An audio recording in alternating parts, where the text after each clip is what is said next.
दोस्तों नमस्कार, जय हिंद जय भारत।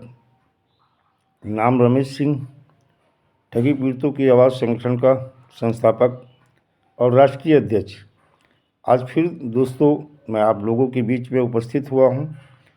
वो आप लोगों से यही अनुरोध करेंगे कि वीडियो को अंत तक देखें और साथ में जिन लोगों ने अभी तक हमारे चैनल को सब्सक्राइब नहीं किया है, चैनल को ज़रूर सब्सक्राइब कर लें और लाइक और कमेंट और अधिक से अधिक शेयर कर दें।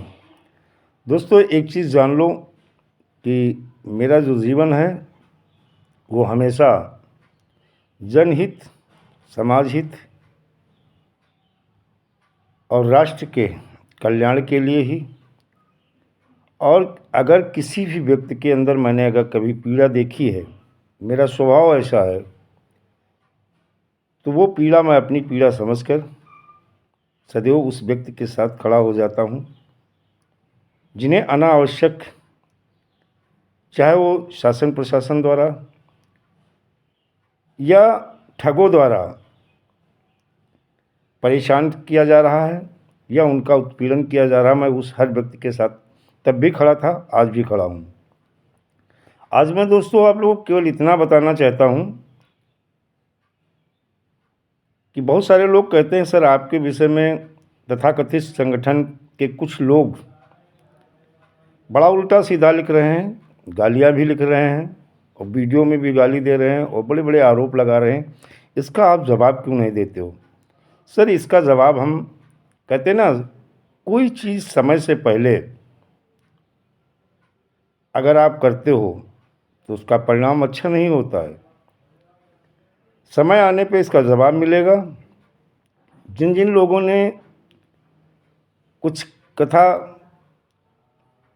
कि जो लोग हैं या संगठन के वो व्यक्ति हैं जो स्वयं ठगी का काम कर रहे हैं और दूसरे के ऊपर आरोप लगा रहे हैं, जबकि आज तक मैं जो पूर्व संगठन था मैंने कभी ना तो कोई रसीद छपाई है, छपवाई भी नहीं है, और यहाँ तक कि एक भी पूरे हिंदुस्तान में मैं किसी एक व्यक्ति की न छपवाई है और न रसीद काटी है। तो मुझे ना तो डरने की ज़रूरत है न घबराने की। और ऐसी धमकियाँ मुझे बहुत पहले भी मिलती थी ठगों द्वारा, आज भी उन संगठनों द्वारा मिल रही जो पूर्व संगठन थे, जिसमें मैंने पूर्ण निष्ठा ईमानदारी के साथ संगठन को इतना बड़ा स्वरूप दिया, विस्तार किया। और हिंदुस्तान में कोई व्यक्ति मुझे ये नहीं कह सकता है कि रमेश जी को मैंने पैसा दिया है। एक दो साथी ऐसे थे, जैसे शुरुआत में प्रयागराज गया था, पूर्व संगठन के मुखिया भी थे, और मुझे 1,000 रुपया जब वहाँ प्रयागराज से चलने लगे तो 1,000 रुपया मुझे राम लखन पाल सर ने दिया था। और ये पहली बार ऐसा हुआ था तो कि मैं जहाँ जहाँ गया अपना किराया भाड़ा लगा के गया, अपने किराए से गया और आया, संगठन का काम किया। लेकिन ये पहली बार मेरे साथ था कि मुझे किसी ने 1,000 रुपया दिया था। तो दोस्तों इसके पहले भी मैं Sai Prakash property development limited, Shri Ram real estate and business solution limited की हाई कोर्ट जबलपुर में मैंने केस किया, लड़ाई लड़ी। लगभग 8 लाख रुपया मैंने अपने पास से लगाया था। किसी भी अभिकर्ता एजेंट साथी से मैंने 1 रुपया नहीं लिया था। ये मेरे नेचर में नहीं है, ये मेरी आदत में नहीं है। मेरे पास है तो मैं उस काम को करूँगा। अगर मेरे पास पैसा नहीं है तो जितना मैं अपने शरीर से मानसिक रूप से जो सहायता कर सकता वो मैं करता हूँ। और कुछ संगठन के लोग जो उल्टा सीधा अनर्गल भाषा का इस्तेमाल करते हैं जो कि अच्छी नहीं है, ना तो ये समाज हित में है, ना ये राष्ट्र हित में है और ना ये जनहित में है। और यहाँ तक कि जो लिखा जा रहा है 2 लाख रुपया रमेश और राम लखन को दिया, ये सारे लोग जो भी उन संगठनों में लिखा जाता है वो मेरे पास हमारे अपने लोग हैं, वो कहीं ना कहीं दिल से जुड़े हुए हैं, वो लोग मेरे पे डाल देते हैं।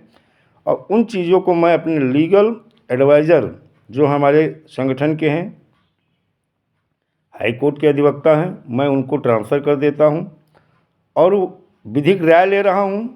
लेकिन 3 महीने तक जितना मुझे गाली देनी हो, जितना मुझे अशब्द कहना हो, यहाँ तक कि जो गालियाँ मेरे विषय में लिखी गई वो भी मेरे पास आ गई हैं और मैं उस पर विधिक राय ले रहा हूँ। और उम्मीद है कि 3 महीने तक मैं कुछ नहीं बोलूँगा और किसी को कुछ नहीं कहूँगा।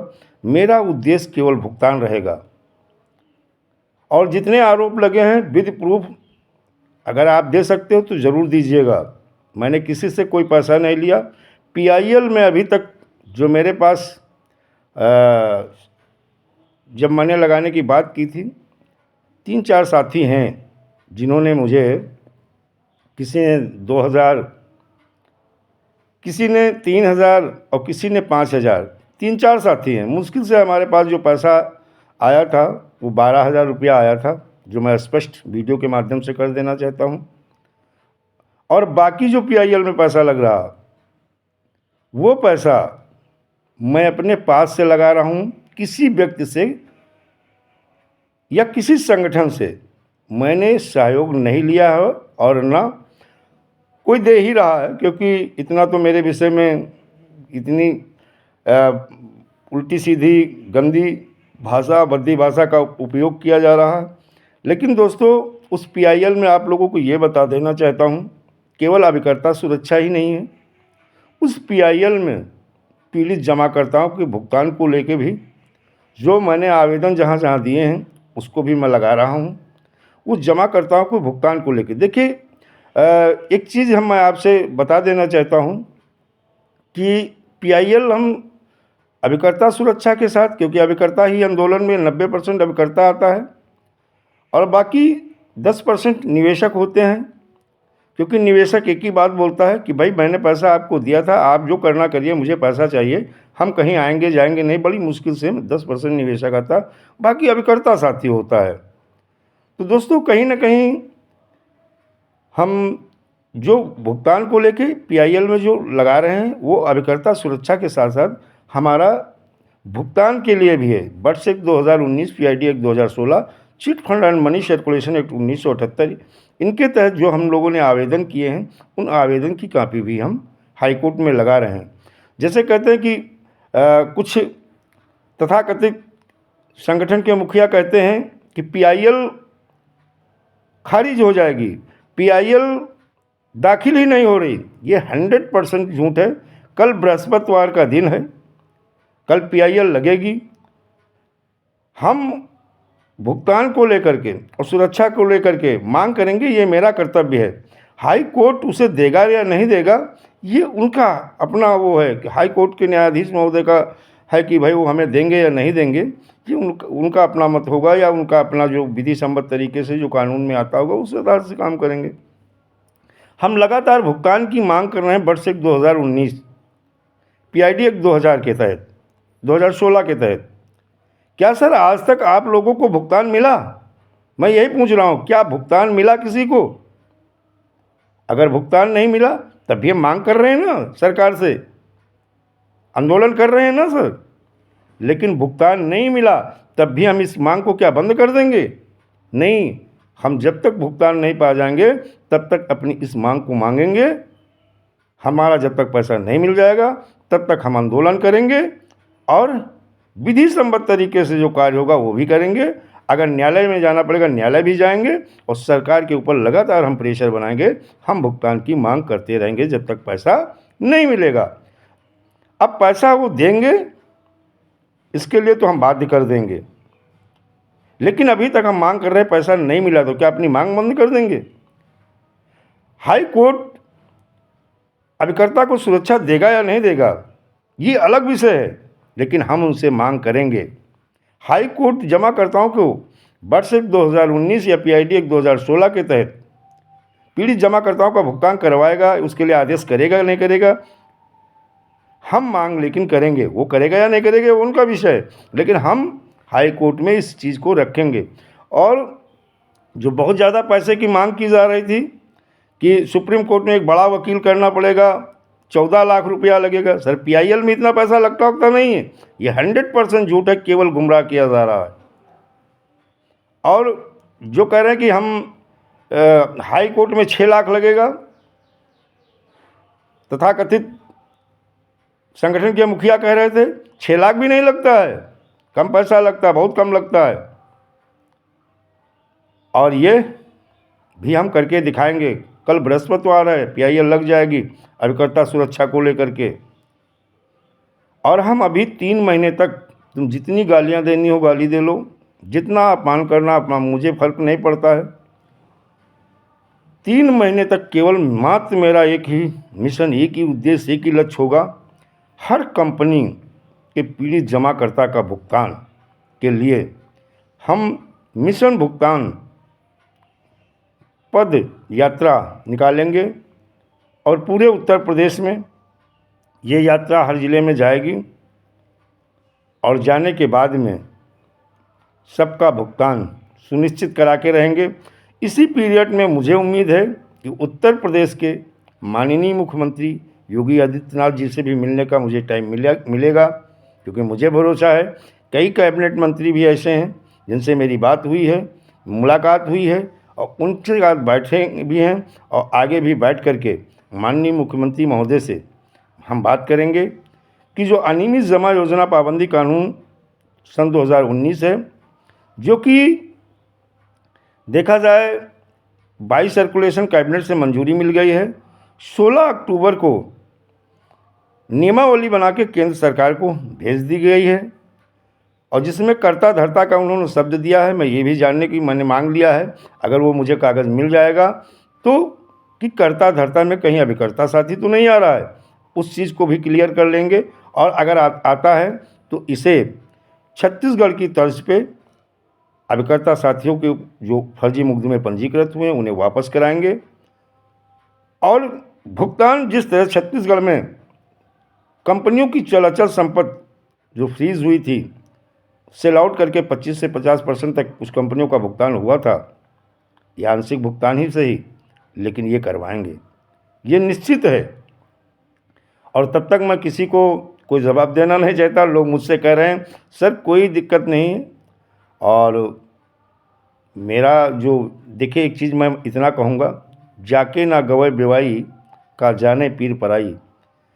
जो व्यक्ति ना तो किसी कंपनी का एजेंट है, न किसी कंपनी का निवेशक है, वो सर आपके दर्द को नहीं समझ, वो केवल पैसा कमाने के लिए आया है।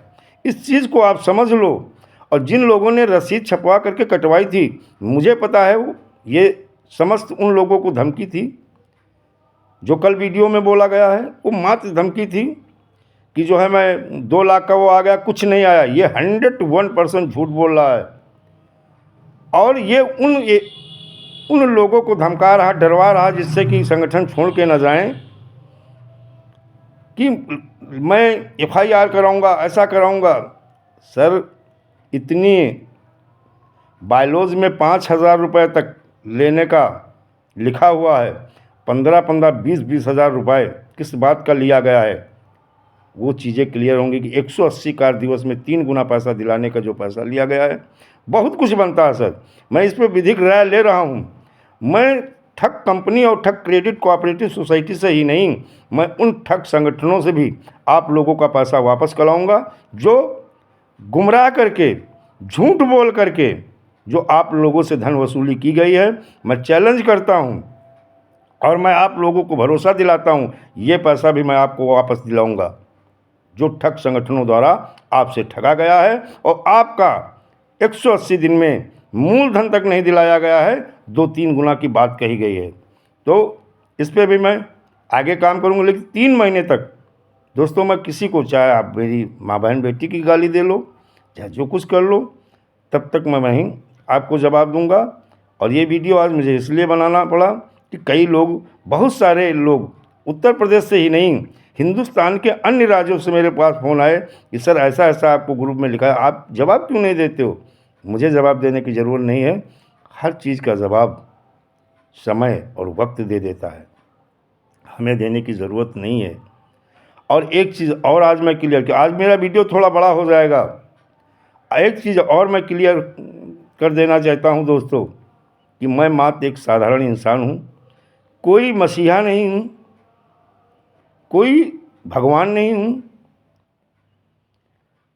और जो लोग इस वहम में हैं कि नारायण ने उन्हें मसीहा के रूप में, नायक के रूप में बनाया है, इस वहम को कि एक राजा थे जो नाम इस समय याद नहीं आ रहा है, पौंडरिक नाम था, उन्होंने भी अपने आप को भगवान समझ लिया था और भगवान श्री कृष्ण को ग्वाला। पौंडरिक की क्या कहानी हुई, क्या परिणाम हुआ? तो कोई इस भ्रम में न रहे, वहम में न रहे कि वो ईश्वर है या मसीहा है।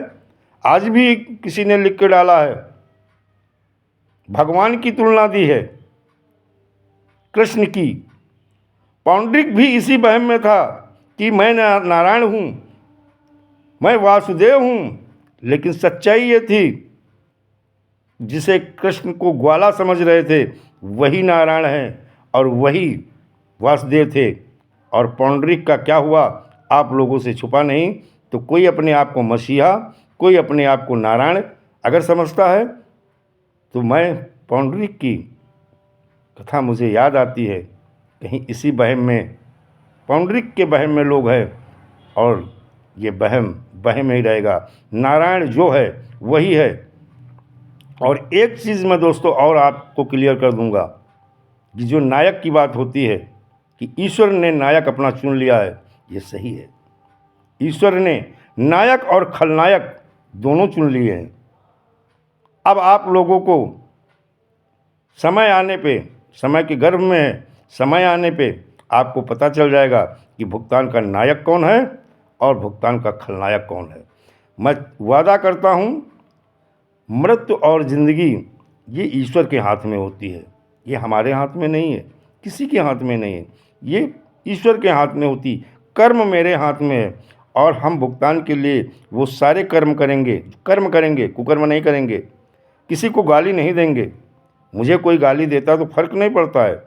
हम जब कहते हैं राष्ट्रपिता महात्मा गांधी हमारे आदर्श हैं, हम उनके मार्ग पे चलेंगे, लोग मुझे गाली देंगे, हम सुन लेंगे, लेकिन आपके भुगतान के लिए, क्योंकि वैसे मैं अभी करता रहा हूँ किसी ना किसी कंपनी का, तो मुझे पता है मेरी जो मान सम्मान कलंक जो मुझे लगा है, मैं अपने जैसे ही आपको समझता हूँ कि आप लोगों को वो कलंक, उस कलंक को मैं अपने कलंक को भी धोऊंगा और साथ में आप सबके उस कलंक को धुलने का काम करूँगा। और मेरा कर्तव्य यही होगा कि हर पीड़ित जमाकर्ता का, ठग कंपनी क्रेडिट कोऑपरेटिव सोसाइटी का एक एक पीड़ित जमाकर्ता का भुगतान सुनिश्चित कराऊंगा। और ईश्वर ने तो नायक चुन लिया है और खलनायक भी चुन लिया है। जो किसी कंपनी का ना एजेंट है ना ही निवेशक है, वो आपके दर्द को नहीं समझ सकता। दोस्तों, अगर मेरी ये बात आपकी समझ में आए तो फैसला और निर्णय दोस्तों आपके पास है। आप जैसा फैसला निर्णय लोगे। कुछ लोग हाई कोर्ट, सुप्रीम कोर्ट को भी कुत्ते जैसे शब्द लिखे थे। मुझे बड़ा दर्द हुआ कि मेरी न्याय व्यवस्था, मेरा संविधान, मेरे देश में कानून है, संविधान है। कथा कथित संगठन के कुछ लोगों ने हाई कोर्ट को कुत्ता लिखा था, वो भी स्क्रीन शॉट लेकर के, उनका नाम भी आ जाता है स्क्रीन शॉट लेने से, वो भी मेरे पास है, जिसको मैंने अपने अधिवक्ता को डाल दिया है कि सर ऐसे शब्द ये लोग लिख रहे हैं, क्या ये विधि सम्मत तरीका है? क्या यह हमारे उच्च न्यायालय का अपमान नहीं है? उस पर भी बहुत कुछ बनता है, लेकिन मैं किसी के साथ कोई अहित नहीं, जब तक मेरा अहित कोई नहीं करेगा तब तक मैं किसी का अहित नहीं करूँगा। लेकिन जिस दिन मेरे ऊपर आ जाएगी तो मैं सन 2016 से लड़ रहा हूँ। जो लोग कहते हैं मैं लिफाफे पे नहीं लिख पाता हूँ, मेरी ड्राफ्टिंग सन 2016-17 की मैं किसी वीडियो में दिखाऊंगा, जो मैंने WP 145/17 जो केस किया था, जो डॉक्टर आदर्श सिंह जब पहली बार माननीय मुख्यमंत्री योगी आदित्यनाथ जी मिले थे, उस समय मैंने स्वयं अपने हाथ से ड्राफ्टिंग करके, जो मैंने मुख्यमंत्री के जो सचिव थे डॉक्टर आदर्श सिंह, मैंने उनको दिया था, वो कॉपी भी दिखाऊंगा कि वो मेरा लिखा हुआ था, मैं किसी की ड्राफ्टिंग चोरी। देखो, शब्द तो अगर अच्छी चीज़ कहीं से मिलती तो ले लेना चाहिए, वो किसी से मिल जाए। मैं बहुत बड़ा ज़्यादा पढ़ा लिखा नहीं हूँ, बहुत अपने आप को बुद्धिजीवी नहीं समझता हूँ, और मेरे पास वो शब्द नहीं है जो कि उन शब्दों के जाल में आपको फंसा सकूं। मेरे पास फंसाने वाले शब्द नहीं है, मेरे पास ऐसी सीधी सीधी शब्द हैं जिनके माध्यम से मैं आपको छुड़ा सकता हूं, आपके कलंक को मिटाने का प्रयास कर सकता हूं। मैं कर्तव्य करूंगा, बाकी परिणाम मालिक के हाथ में, ईश्वर के हाथ में। लेकिन ये सुनिश्चित है, 3 महीने तक मैं ज़मीन पर काम करके रात दिन पीड़ित जमाकर्ताओं का भुगतान के लिए मैं लड़ूंगा। बाकी कर्म मेरे हाथ में है, परिणाम नारायण के हाथ में है। दोस्तों, जय हिंद, जय भारत, वंदे मातरम।